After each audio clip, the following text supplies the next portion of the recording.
Buhay ang Diyos. Pastor, buhay ang Diyos tapos di siya nakikinig.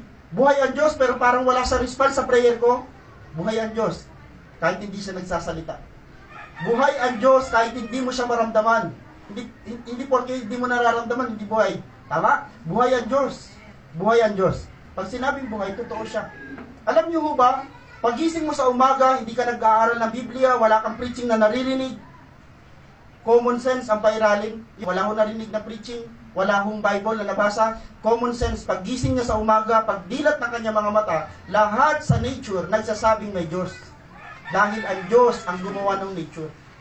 Tama?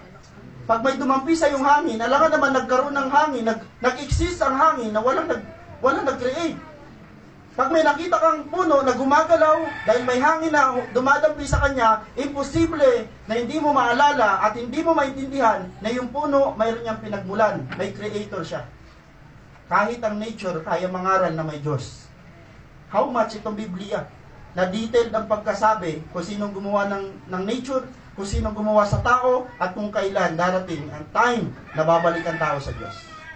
Amen? Buhay at totoo ang Diyos.